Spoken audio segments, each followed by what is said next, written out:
Hello, everyone, and welcome to the Digital Revolution live stream. Jim Kunkel here, and I'm so grateful to have you join in on this broadcast. On this live stream, I'll be covering the topic of why open source AI matters. I'll also play and comment on a recent X Spaces interview with Elon Musk, who was asked questions on the current state of OpenAI and also OpenAI as the organization. Now, interestingly, on the topic of OpenAI, OpenAI is the most profitable not-for-profit organization. So put that in some perspective as you listen to Elon talk. Listen, I'm sure you want to hear what Elon has to say on the topic of open source AI and other topics related to artificial intelligence. And like I say, I will comment on that. And then I'm going to put some of my perspective in the end regarding really some of the things that I think are important and some takeaways regarding open source AI. So let's go ahead and we'll get this started. Let me add this to the stream. It seems that this is Grok talking. It seems that people are eager to hear about the latest developments in in Tesla's AI technologies. We definitely are, such as FSD 12 and the next generation platform for robotaxi. They're also interested in learning more about the company's plans for the Optimus project. Additionally, there's a lot of curiosity surrounding Elon Musk's thought on the AI space, as well as his take on the future of Bitcoin. I guess that was a little repetitive AI there, but these topics are sure to spark some engaging discussions. That's Grok for you. Okay, well, Grok, that's pretty good. Yeah, pretty good. So, AI. And I do have more time than if you would like to go longer than 15 minutes, we can go longer than 15 minutes. Super. Right. I try to distill my thoughts here on AI because I could really talk for hours on AI. You know, we both Charlie and Brett are steeped in it. So is Frank, and of course Tasha. She's done our work on autonomous. But one of the things we've been very curious about is open source versus closed AI, and I don't know if you've seen I don't know if you've seen the chart that Frank and Joseph did on our team, but they drew a line. They basically calculated performance improvements in both the closed or private AI companies and models, large language models, and then the open ones. And open is behind closed, but the performance is improving at a steeper rate than closed. Do you have any thoughts about that and about open versus closed generally when it comes to AI? Sure. Well, I think a lot of people know that, I was instrumental in the creation of OpenAI. And in fact, I came up with the name. The open in OpenAI means open source. Open, yes. And it started as an open source nonprofit. And the reason I wanted to create it was to establish a counterweight to Google DeepMind because it was a unipolar world at that point. It was, Google DeepMind had probably 2/3 or more of the top AI talent, and of course, vast computing and financial resources. And at the time, I was close friends with Larry Page, and it did not seem to me that he was taking AI safety seriously. So I felt there needed to be some, like I said, some counterweight, some competitor to sort of the Google DeepMind. And frankly, instrumental in creating the company was recruiting Ilya Sutskever, which was a back and forth thing where actually Ilya changed his mind a few times and ultimately decided to come to OpenAI. So I won that recruiting battle. And that is actually what caused Larry Page to stop being friends with me, frankly. So, but now, ironically, because fate loves irony, OpenAI is super closed source, and and for maximum profit. It should be renamed closed for maximum profit AI. It won't be more accurate. So, because that's it's literally the polar opposite of how it was started. I guess I generally have a bias in favor of open source, and you can see that certainly with the X platform, where we've open sourced the algorithm, and for example, for community notes, we open source not just the algorithm, but all the data as well. So you can see exactly how a node was created. It can be audited by third parties. There's no mystery, nothing hidden at all. It's total So- transparency. That's seems to be one of the confusing things about open source as pertains to large language models is it's not as simple, and I think this has been lost in some of the debate, as just open sourcing the code. It's open source as the shades of gray here, of course, with parameter weights, data. There's all of that spectrum, and I think that's been maybe lost from some of the debate. So it's great to hear. Yeah, there's actually very little code, very little actual traditional lines of software. Certainly at the inference level, there's very little. It's a remarkably tiny number of lines of code. So it's just these giant, weights files and what your hyperparameter, numbers are, and it's basically a giant comma separated value file. So I always find it amusing to contemplate that perhaps our digital God will be a CSV file. Like, and then you make a new CSV file that has maybe more weights, and the weights are better, and then you pretty much delete the old one. So just the AI is evolving and deleting its prior self constantly. So we're going to worship a giant Excel file, essentially. That's perfect. Kind of. I mean, you need a very big, it's a lot of cells, but it's really just a bunch of numbers, and then those numbers they're getting smaller in magnitude too. Going from FP16 to FP32 to FP16 to N16 to into 8, and now it looks like things are trending towards mostly int 4.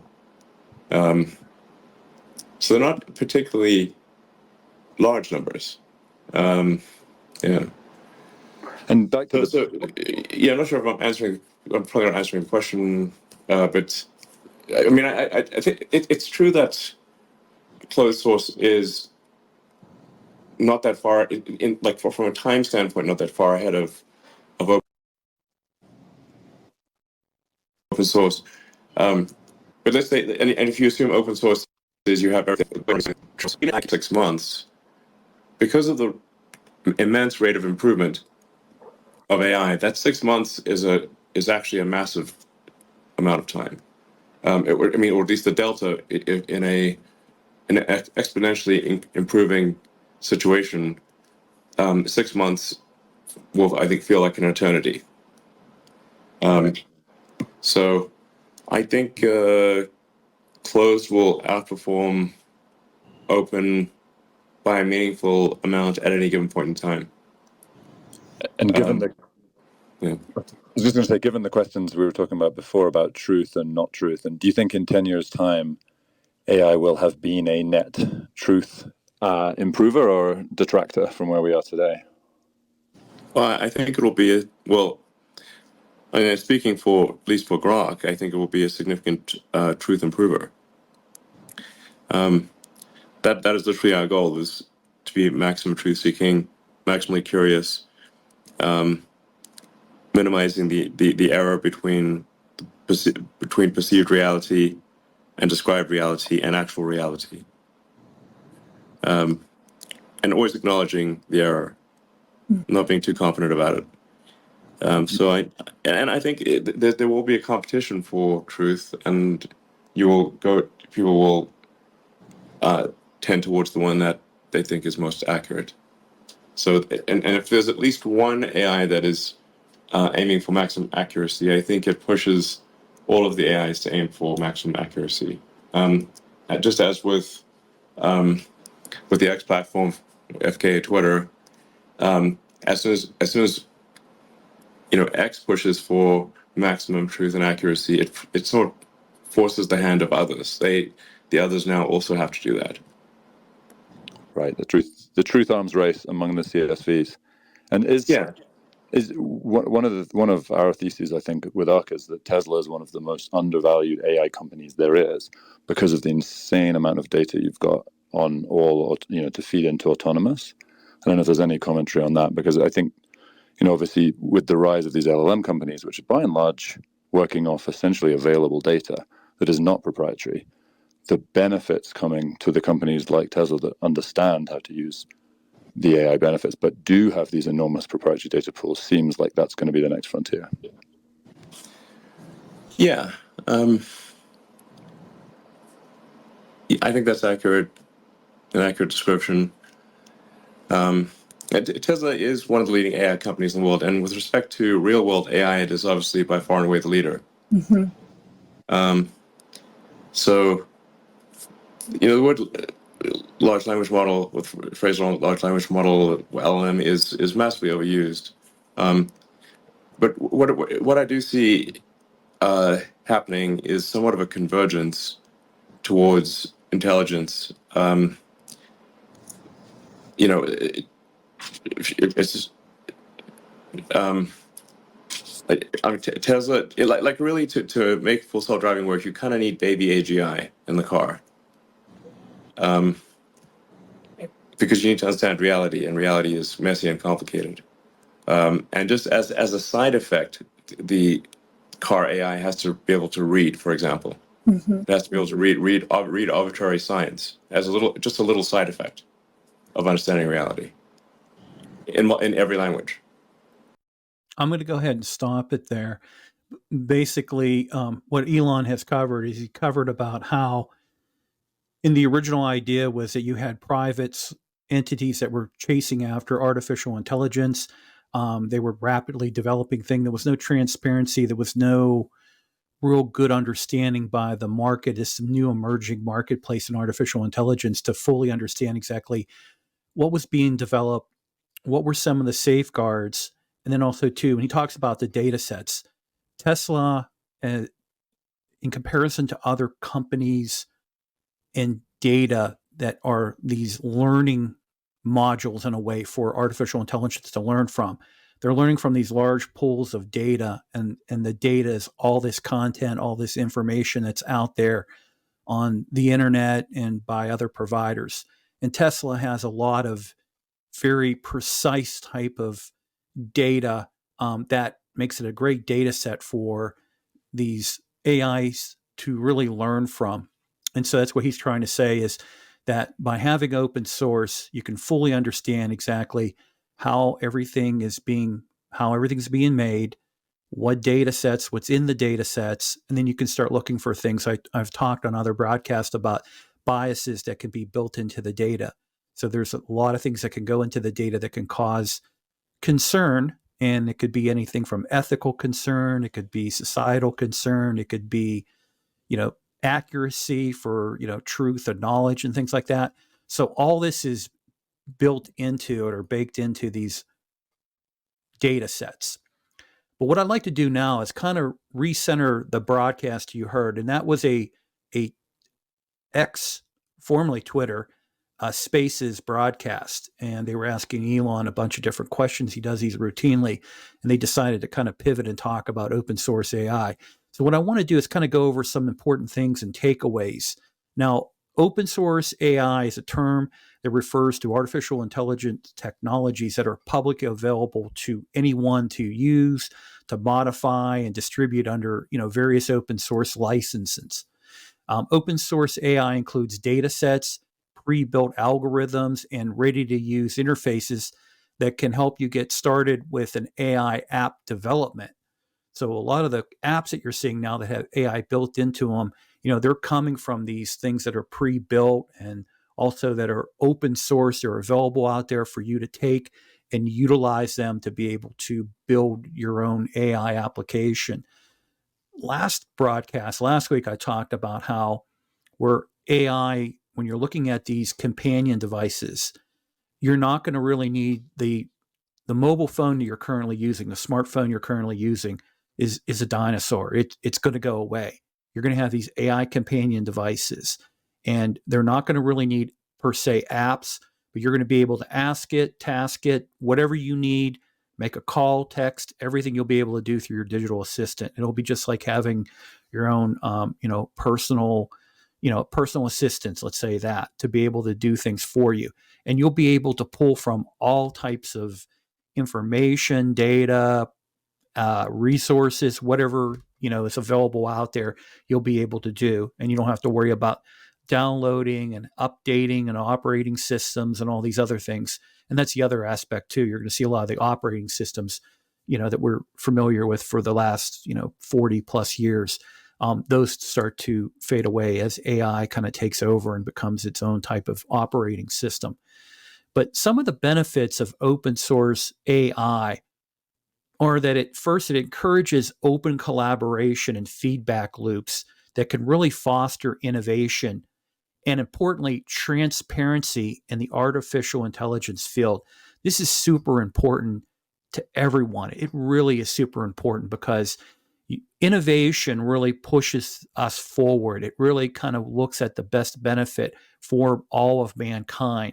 But transparency is important because you want to understand exactly what is going into AI, what is its potential advantages, its limitations, its disadvantages. And if you're able to kind of look at everything, and as Elon mentioned, you're really not talking about traditional code. You're not writing traditional code. The machine learning is going on. It's just like you think of the aspect of a human brain. It's learning and it's bettering itself. As he says, it keeps replacing itself.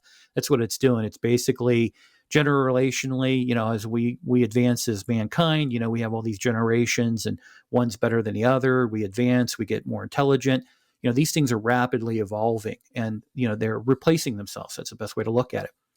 The other thing, it allows you to create a more fine-tuned and customized AI model that really suits your specific needs and your goals.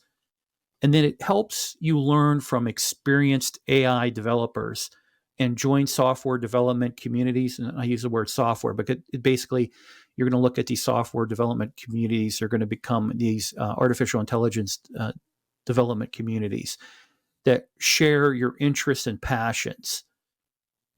And then the last thing I wanted to cover, it really enhances a portfolio and also a reputation. If you become an AI developer, in some of the future broadcasts I'm going to talk about AI job displacement, but also as we talk about negative, and this is typically when people say AI took my job or is going to take my job, we also have to look at people need as professionals. And this is something we need to all consider.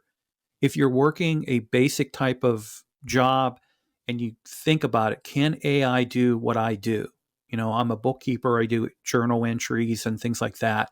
If there's something that's very process like that, yeah, you're going to run into a potential future where AI can impact your job. Might not be today, might not be tomorrow, but it's coming. So when you start thinking about how will AI impact your job, what you do, you need to start thinking about reinvention, about redefining yourself, and maybe even looking into the technologies that are coming. Every so many generations, there's a huge technology leap. You have the Industrial Revolution, the technology revolution. Now we're in an artificial intelligence revolution, and people have to be able to change, adapt, and transform themselves. If they can transform themselves, reinvent themselves, they have a better opportunity to create whatever future they really want to do. AI opens up opportunity for AI entrepreneurs. Maybe there's opportunities that you can capitalize by informing and educating yourself, and then also positioning yourself to be able to take advantage of some of these new emerging type of technologies, especially related to AI.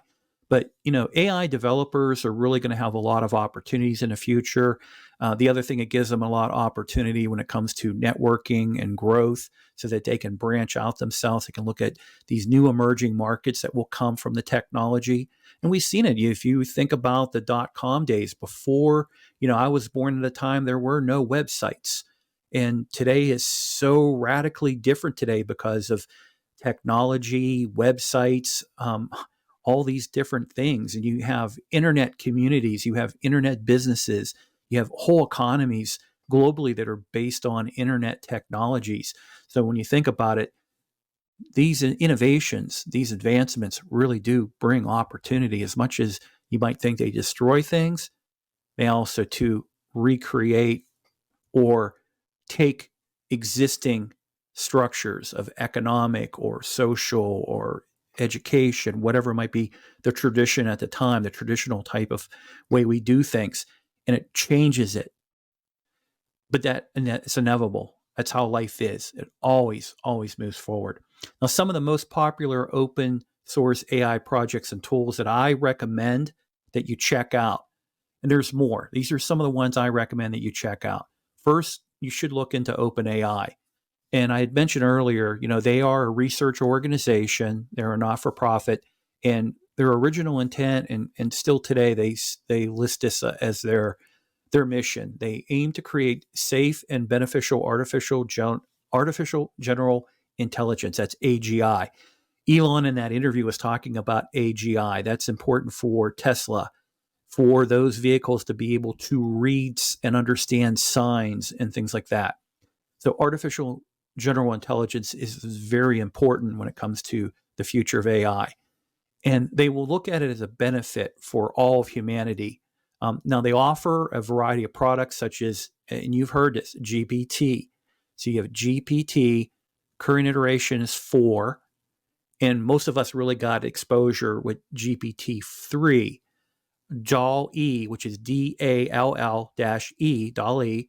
And there's also other tools that showcase their cutting edge research on generative models and human aligned artificial intelligence.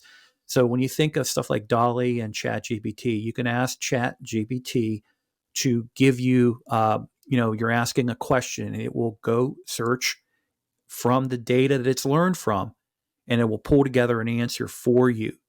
DALL-E, you can task it to do things. You could give it text to create images and things like that. So these technologies and the artificial intelligence resources and tools are super beneficial. Again, they do displace. I do recognize that. But also, too, they do create an opportunity for those who are displaced and also for those who are looking to maybe do a reinvention, and maybe they can utilize GPT or DALL-E in their business, be it a business that they're going to create, or maybe they want to become a AI entrepreneur and they take advantage of some of these resources and technology. The next is TensorFlow, which is a framework for building and deploying machine learning models. Now, this was developed by Google, and it supports a wide range of applications such as computer vision, natural language processing, and a recommender systems, and it provides tools for data processing, model training, and deployment. PyTorch is a library for creating and manipulating tensors, which are the basic building blocks of neural networks. And it's based on the Python programming language, and it offers a dynamic and flexible approach to AI development. And it's widely used for research and prototyping, as well as production-ready applications. So you can actually see in some of these resources for you, you have the ability to use them for research, development, and also when you're talking about production. And when you look at stuff related to computer vision can be used in process automation, and also too, natural language processing and recommender systems can be used on arriving at decisions that are AI. The decisions are benefited or supported by AI to be able to offer a recommendation or support a recommendation. Keras is a high-level API for building and training neural networks, and it's very compatible with TensorFlow, Thano, and CNTK. It simplifies the process of creating complex and deep neural networks, and it offers various modules such as layers, optimizers, and callbacks that can be easily combined and customized. So let's also talk about the challenges that work against open source AI, because this is what is Elon was talking about, and also too, it's very, you'll read a lot about it when you look into the news, and you'll start to see about how that original idea of open source AI has gone to more closer to the closed models. Well, first off, it requires a lot of computer resources and technical expertise to train, fine tune, and deploy large scale AI models, which are not really accessible or affordable for everyone. So this is where it can get a little difficult if you are investing a lot of money into the development of it, the training and everything and the refinement of an AI system. This is where the profit side of it really kind of helps support that. Being a nonprofit can be challenging. You're going to be relying on donations and grants and people really kind of investing or giving money for to support that effort and things like that. It takes a lot of money, really, when you think about it. The next thing is it poses ethical and legal risks, such as data privacy, security, biases. As I mentioned, there are biases in some of the training data, and also accountability, especially when you're dealing with sensitive or personal data or applications that affect human lives and well-being. So keep that in mind as well. And it faces competition and resistance from proprietary AI providers who may have more resources, influences, and market share, and who also might not be willing to share their data or algorithms information with the open source community. They keep it close to the vest or don't divulge it at all. It lacks standardization and regulation, which may lead to inconsistency, fragmentation, and duplication of efforts across different open source projects and platforms. A lot of times there's not a lot of close collaboration, even with open source. You're not going to find that with closed source. You're not going to have that type of collaboration. And it depends on the quality and the quantity of contributions from the open source community. And this is where the involvement really makes a big difference, which may vary depending on the popularity, the reputation, and what incentives might be out there of being associated with projects and the developers that are involved. Now, let's talk about some successful open source AI projects that have made significant contributions to the AI industry and society. There are many successful open source AI projects that have made significant contributions to the field and society. Here are some of those. The first is Hugging Face Transformers. This is a library for natural language understanding and generation, and it's based on state-of-the-art transformer models.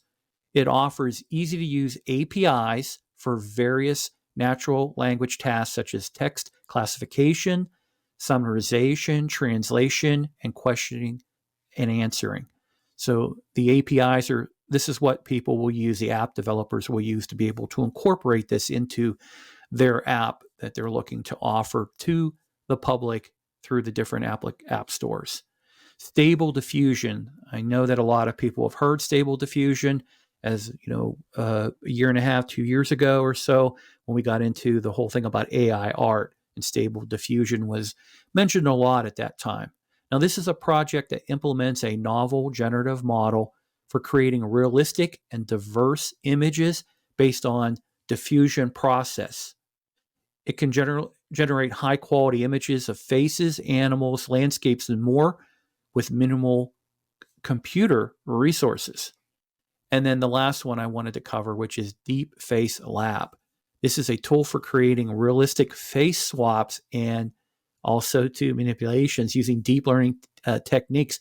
It can be used for various purposes such as entertainment, education, and research.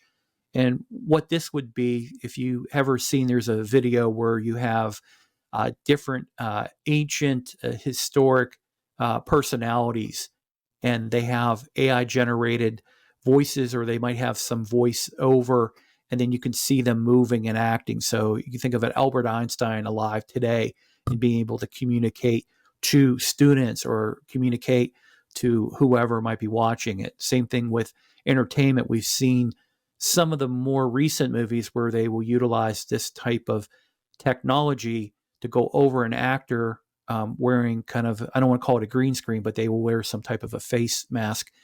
And what it is they digitally put on the face of the actor. It might be someone who passed away or someone did, they also have the de-aging and things like that. So there's a lot of techniques that you can do with this. When I talk about entertainment, think about, we might have in 5 years a hit movie that people were saying, hey, this should get an Academy Award, but it's totally AI generated, written, directed, produced, scene by scene, actors, music, everything, all AI. So it's going to be an interesting future when it comes to entertainment and content. Well, I just want to say thank you so much for participating on this live stream, and I hope that you enjoyed learning more about this topic.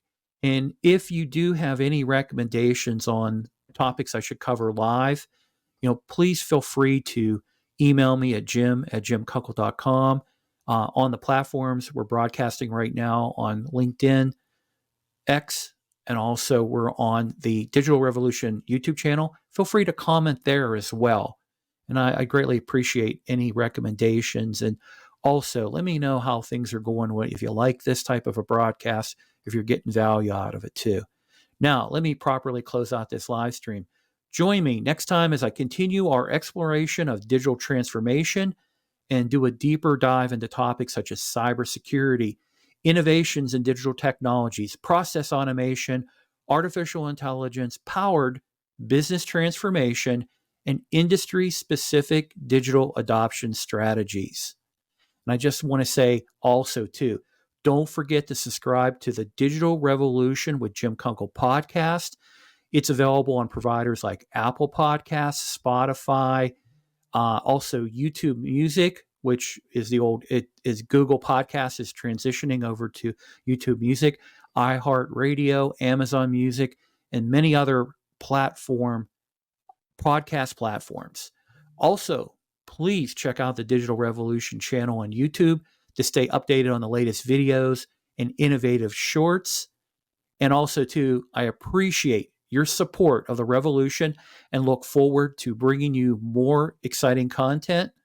Okay, thank you, and please have a great evening, afternoon, or morning, no matter where in the world you're watching this stream.